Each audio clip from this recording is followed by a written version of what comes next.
C'est un local qui nous est consacré, effectivement, grâce au mécénat, grâce au partenariat, grâce à l'amicale pression de notre ami Jean-Luc Place, du propriétaire des Cafés des Fédérations.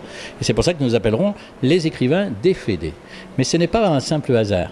Parce que si on remonte dans l'histoire lyonnaise et des écrivains lyonnais, nous avons effectivement Grancher, nous avons Chevalier, nous avons Béraud même, parce que certains ne veulent pas le citer, mais ça ne fait rien, je le citerai quand même. Nous avons Max-André d'Azergues, nous avons toute une série d'auteurs qui ont consacré leur vie dans la vie lyonnaise à la littérature, à l'édition d'ouvrages et surtout à l'association de l'écriture et du bien manger et du bien vivre et du bien boire. Parce que la meilleure encre, c'est quand même, jusqu'à nouvel ordre, le Côtes-du-Rhône et le Beaujolais. Très bien, et puis les lyonnaiseries militantes et entre autres celles faites par les authentiques bouchons lyonnais.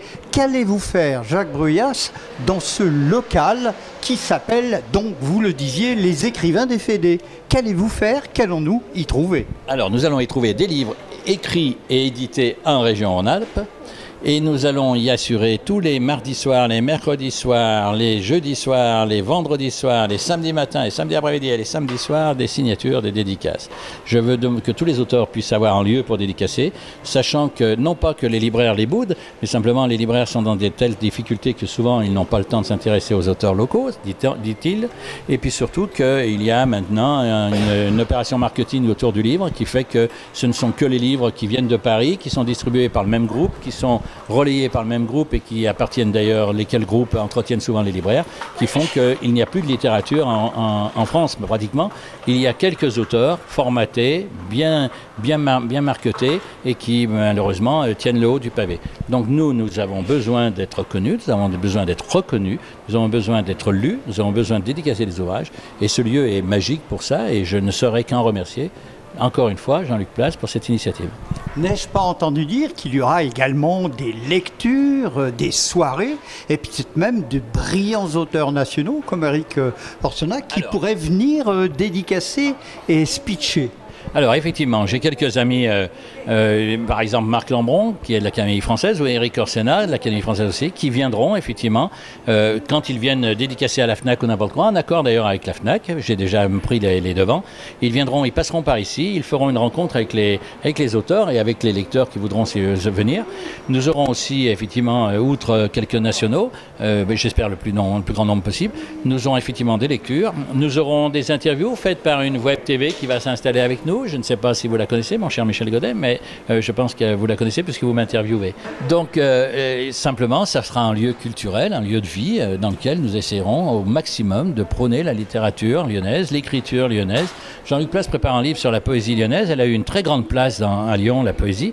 Nous avons eu de très grands poètes pendant tous les siècles. Il ne faut pas oublier que nous sommes ici, à quelques pas de la rue Mercière, où se sont installés les premiers éditeurs, les premiers imprimeurs et éditeurs de livres d'Europe, non pas de France, d'Europe, et que nous avons besoin de faire reconnaître tout ceci. Il n'y a pas de raison, il n'y a de bon bec qu'à Paris peut-être, mais une chose est certaine, c'est qu'à Lyon, nous avons une devise, nous sommes les seuls à être autorisés à parler la bouche pleine.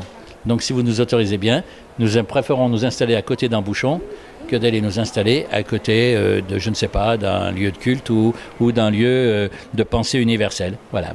Mon cher Jacques Bruyas, merci. On a bien compris que écrire des livres, c'était aussi savoir parler. Et vous venez de le faire. Je vais donc demander maintenant à notre ami Jean-Luc Place de nous parler de la gastronomie lyonnaise, celle que l'on trouve à Lyon dans les bouchons.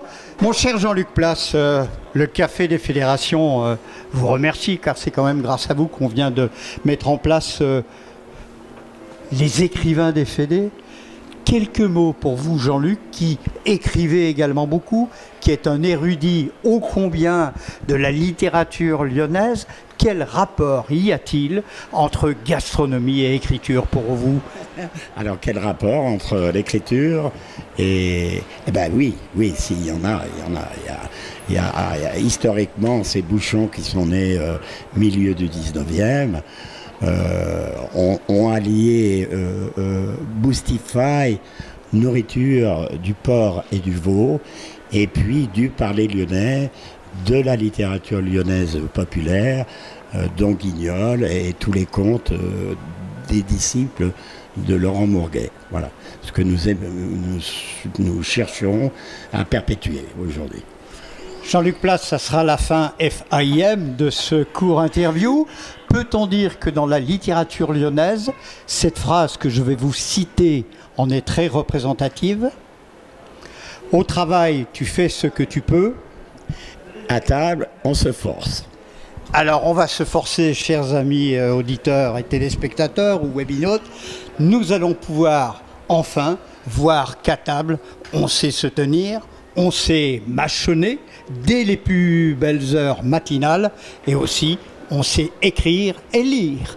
Bon appétit, large soif, avec modération, mais avec délectation.